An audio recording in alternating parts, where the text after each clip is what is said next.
This com- I am so delighted today to introduce to you Bonnie R. Armstrong. Congratulations for recently having your article titled Strategies for Rebuilding Life After Trauma published in Authority magazine. Before the trauma that we'll discuss in just a minute, you were a wife, mother, had an extremely successful career. Would you like to share a bit about your pre-trauma existence, your experience? Um, sure. I actually trauma actually turned out to have started when I was two. So there's not much pre-trauma, but it was all hidden from me in a way that allowed me to live a wonderful life, not knowing uh, the bad parts of my childhood. And Well, I got to go to Sweden as an exchange student when I was in high school. I then went back and studied in Germany, so I was multilingual before I was 20, and acted as an interpreter. I and then got involved in the social justice movements of the 60s and 70s and ended up working for for two governors actually in Florida and was in Washington, D.C. during the Carter administration, worked on children's issues with the administration. And then we moved back to Southern California when our children were born and raised them in the folds of a huge extended family. But here I continue had an extensive national consulting practice and then was elected to the school board, helped start several organizations. And, I was an advocate for children and families before I really understood that I had a lot in common with some of those very vulnerable children and families. But I didn't understand what drew me to the work. But I'm really glad that I was able to contribute before my life started falling apart. so at roughly the age of 50, you began experiencing some terrible physical symptoms. And what did those symptoms do to your life and your career? Well, it started with very physical symptoms, and so I would began needing a cane to walk. I lost my equilibrium. I was off balance all the time. My legs got very, very weak, with funny sensations in them. There was a brain fog that would settle in, and then I started having just attack after attack after attack, and without much space between them as there had been in the beginning. And finally, I was in a wheelchair to go any further than across the room. Um, Those panic attacks or anxiety attacks? no, it turns out they were actual body memories of things that had happened to me. Oh, wow. We thought it was a conversion disorder at first, but it wasn't. It was the actual memories that my body had of experiments that were done on it that it was now releasing and saying, "You've got to listen to me." And I'm saying, "I don't got to listen to you because I never have, and I've lived a perfectly fine life." But my body had said, "Okay, we're done. We need you to address this." Our bodies don't forget, do they? Do not. And there's several books. The body doesn't forget. The body keeps the score. The body never lies. I agree with all of those. Yeah. So, after many tests, the doctors told you there was no reason for your symptoms, physical reasons, and suggested you see a therapist. What was your response? You're the crazy one, pretty much was my response. You can't tell me this is all in my head. My body's falling apart. How can you tell me that a psychologist is going to be any help if a neurologist can't be? Uh, but just shall I go on? Because I the psychologist was wonderful. She didn't push me, but once my brain decided, okay, now's the time, and decided to open up and let me see some of the memories, there was a one-on-one correlation with learning something I didn't want to know and my body getting better. And so it was like a very strange but natural kind of biofeedback. And it made me have to sit up and listen and say, oh, okay, well, if I can actually walk better, I got clear across the street without a cane. Um, then maybe I do have to listen, and maybe they are sending me on the right path for healing. And so thus my journey began. It's tragic, but forgive me for saying it was almost humorous that you insisted you had a happy childhood. Oh, except for when you tried to commit suicide as a 12-year-old. I chuckled when I read that. I thought, it's amazing what we excuse away, isn't it? Exactly. It's amazing what we normalize. I um, took the cue from my parents, who agreed on the way home from the hospital never to talk about it again. And I decided that I learned that much, much later. My mother told me that much, much later. But so I just figured out, well, okay, this must be a stupid little adolescent prank. It must be not worth Mm, time to talk about it. So let's just forget that it ever happened. And that's pretty much what I did on the outside. The yeah. inside was very different, but on the outside. So as the layers of amnesia were peeled back, what did you discover? Well, I discovered um, sort of three buckets of, and they came sequentially, the memories did over quite a long time. Um, there was regular, um, well, there's nothing regular about it, but familial abuse and incest. Um, there was a religious cult, um, several initiations and religious things, and ritual abuse. And then there was mind control that my grandfather started, and I don't know who the people were that continued it, but after he died, some other people continued the mind control. All of them were awful, and all of them helped to create um, symptoms like that weakness in my legs, because a lot of the experiments were done on my legs. And so my legs, like you said, the body remembers, and that's what it brought back to say, please listen. And no, there were no adults in your life that recognized the suicide attempt as a call for help or No, a reason to be concerned. not even the emergency room people, where they took me to have my stomach pumped, because or I'm making this up now, but first of all, we were a white middle class family.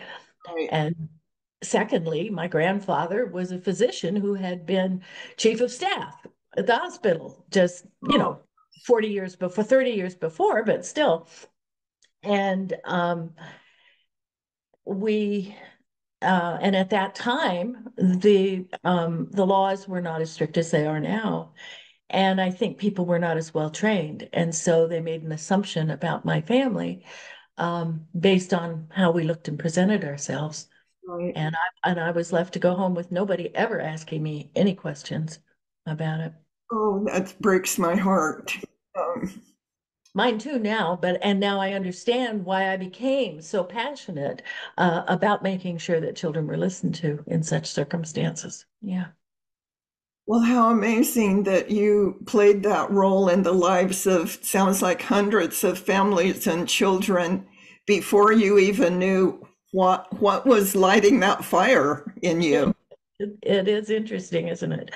I and I feel very, very blessed to have had the career that I did, Mhm. and was able to, as I said, able to contribute to hopefully the lives of children and families in a lot of communities across the country, um, in ways that supported families so that kinds of things that happened to me didn't happen to them. I hope. Can you share roughly the length of time it took before, from when these memories began to be visible to you until you began to feel like you might actually have a chance at a normal life? Hmm. Well, I'd already had a normal life, which is why I named the title of my book is An Apparently Normal I Person. like the title. I love the title. Because I thought I was, and everybody around me thought I was. We all, yeah. Um, well, the attack started in 1996. I was finally told that I needed a psychologist and not a neurologist in 2002. That psychologist and I worked together. Well, I still see her. So that another of the many blessings in my story is that I've had that continuity with a really brilliant psychotherapist, PhD psychologist. Um, but it took about 5 years of our intensive work for me to come to understand that there were actually pieces of my psyche inside who were holding on, who had been holding on to these memories. And once I got to know them and we could talk to them and hear their stories, and they could sort of reconstitute their stories because they were also pretty scattered Yeah. and fragmented. Um, that's when it began to look like, oh, maybe there's a light at the end of this tunnel. The other thing that was cool was that the psychological uh, um, uh, diagnosis had a much better prognosis than most of the diseases I was tested for before that. A lot of them had terminal kind. A lot of the diseases I had been tested for were kind of terminal diagnosis, and it was very encouraging that, oh, this maybe I can get better from this. Oh, okay, I'll work on that. Yes. Oh, Bonnie, what a story. You mentioned in the written interview, when I asked, have you been able to flourish in your new circumstances? And you responded that you love the word flourish. Tell us how you are flourishing. Well, flourish is such a better word than resilience. Resilience means bouncing back, and I didn't have anything to bounce back to because my life had been so completely changed. So flourish helps me think toward bouncing forward. And, post-trauma growth is now, there's even science around post-trauma growth now. And I urge anybody listening to, to who has a trauma background to think about how you can grow from this experience, because boy, there's trauma in every family. Yeah. And as I learned that, it just made me want to be an advocate for all of us who have any trauma in our backgrounds. Um, and um, so the other thing was cool is okay, so now I've got a diagnosis. I have a dissociative disorder. There've got to be other people in the world that have dissociative disorders, even though I've hardly ever heard of it except for years ago when it was called multiple personality disorder. So I learned a lot of things. I learned, first of all, that dissociative disorders are not rare. Everybody's told they're very rare. They're not. This is what they look like, you know? Yeah. I'm a little old lady from Pasadena, and I have a dissociative disorder. And they are dissociative disorders are as prevalent as bipolar disorder and schizophrenia and autism. We're not that rare, but we're hidden. The whole point is the whole point of a dissociative disorder is to hide the abuse or to hide the problem. And so what you might see is our eating disorder or our addiction or our something. And people then get fixated on treating that rather than looking behind it to the dissociation that is hiding the trauma that is causing the addiction or the eating disorder or the whatever the presenting thing is. And once people begin to do that, then we have a much greater possibility of moving toward post-trauma growth or flourishing in our lives. And I think that's what the goal has got to be.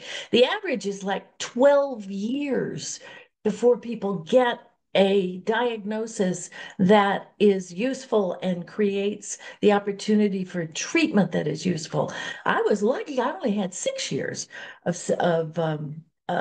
symptoms before uh, my diagnosis was shifted, and so that's what I'm. Yeah, I am now an advocate for destigmatizing mental health issues that are caused by trauma under any circumstances, but also for helping people demystify dissociative disorders. We're not violent. We're not crazy people. We're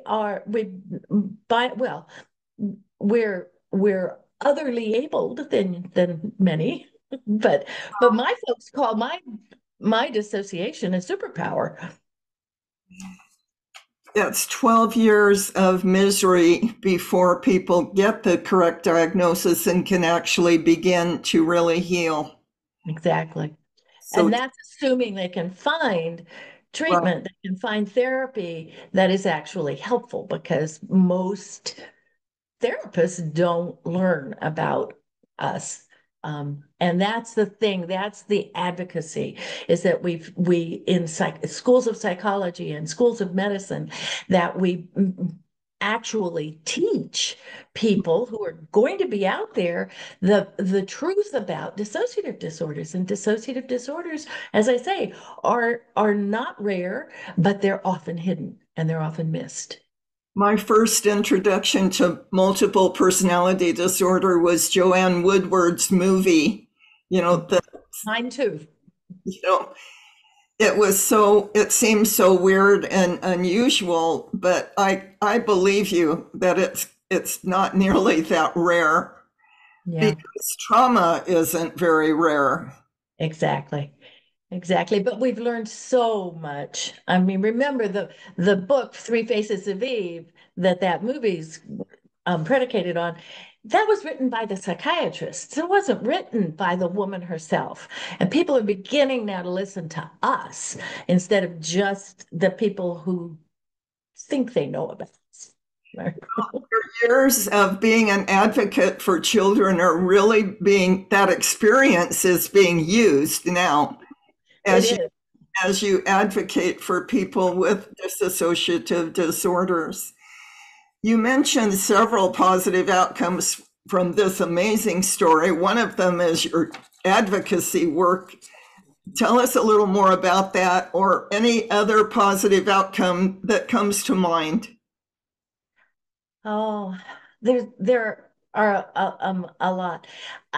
One thing, finding your truth, finding my spiritual center and my healing, as we've said, is mind, body, spirit. They're not separable.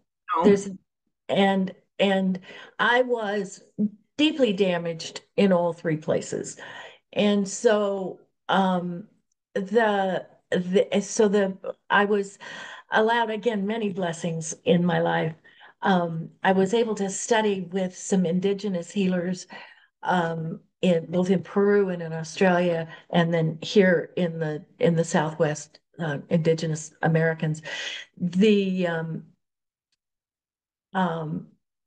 the the nature-based, love-filled cosmology that that I was that that I was able to immerse myself in has been such an important part of my healing and my growing and my post-trauma growth and my flourishing. So that I consider a very real and and wonderful outcome. And also getting to know my alters, getting to know the people that have lived inside of me all these years and held tight the secrets of our childhood. Um, there's some pretty interesting folks, and uh, as we have healed and we've become much, what they call a functional multiple, although I'm not. I mean, I was functioning anyway, and I was a multiple anyway. But anyhow, I mean, it's hard to find language that really describes living with dissociative identities, but there is a tribe out there. I guess that was the point I was going to make. Finding other people who have also been able who have done the healing work, who are living with dissociative identities in their lives and flourishing has been wonderful. And there are lots of us, and um, uh, there are several organizations and that where we can gather. And I think that would be one of the recommendations I would have to anybody with whatever kind of trauma in their history is find your tribe, find them. There's an old sign from the 70s, find your tribe and love it hard. And I think is really helpful when we come together and we realize both how similar and how very diverse we are. Because there's some similarities, but every case is very different. And so that's been a great blessing, is just getting to know folks. What was the question? All the good things? Well, certainly the advocacy. I think I want to give a shout out to my family, because all the people who hurt me were dead by the time I learned that. One of the blessings again of having my age when I learned. Most people are much younger when they find this out. Um, and none of my brothers and sisters had the same kinds of experiences. And so it was very difficult for them to hear what I was learning. Um, but we have regrouped, and we have come to the understanding that it is possible for people in the same family to have very different experiences. And the people in the child welfare field do tell me that the eldest daughter is often the chosen one, who gets to be part of these kinds of rituals and stuff. So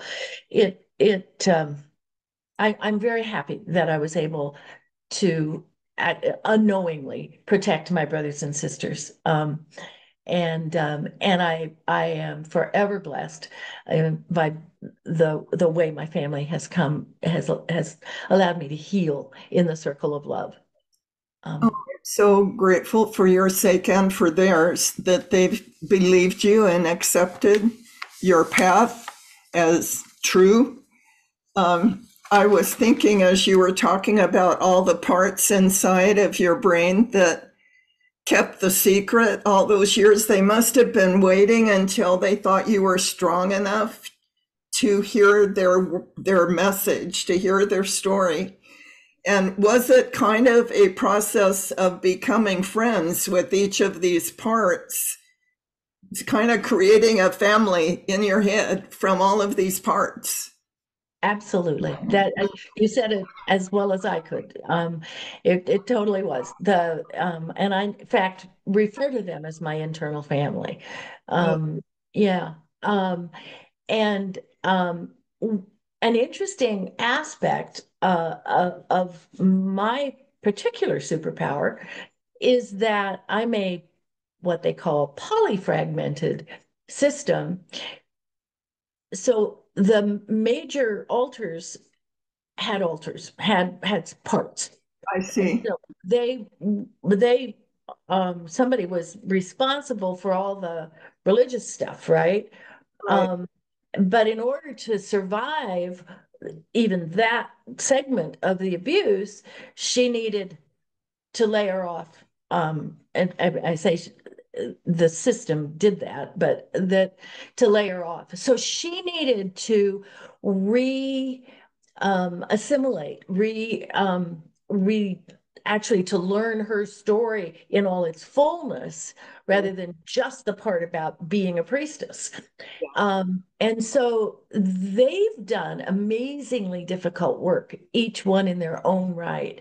And so there's been a great deal of integration, if that's the word, fusion, assimilation, where they've brought back together the scattered memories of their trauma, each individually, and now we have what has been named the golden circle in the mind that is around a fire. Um, and that's the meeting ground where the altars can come together and have discussions and figure out what the heck's going on and where we need to go from here and that kind of thing. So I have such deep respect for anyone who embarks on the journey of healing from trauma. And you have all of these parts that I also have a lot of respect for them coming out of hiding and being willing to vulnerably share their story. What an amazing journey you've been on, Bonnie. thank you, Nancy. And the idea that you respect equally the part you know, which is this outside one, and all the internal family as well, is deeply appreciated. It gives me goosebumps, the amount of work that you've led your tribe through, to get to the degree of healing that you have is just incredible. Well, thank you, but don't give me too much credit for leading. They made those decisions. They kind of smashed you up against a wall and said, you better listen to us, right? Right. Any idea that Big Bonnie, as they call me, control over this situation is highly misleading. Well, you at least accommodated them by coming along with their journey. I absolutely love the title of your book, An Apparently Normal Person, that came out earlier this year. I'm going to get a copy of that. I highly recommend to our viewers that you read Bonnie's article in Authority magazine titled Strategies for Rebuilding Life After Trauma. You can contact Bonnie on her Instagram account at Bonnie R. Armstrong 1, the numeral 1, or her website, bonniarmstrong.com. Thank you so much for telling your story and for joining me here for the few minutes that we've had together and for being patient because I was late. Thank you very much, Nancy. This has been great. I've enjoyed the conversation. I have too. Maybe we live pretty close together. Maybe we can meet in person one of these days.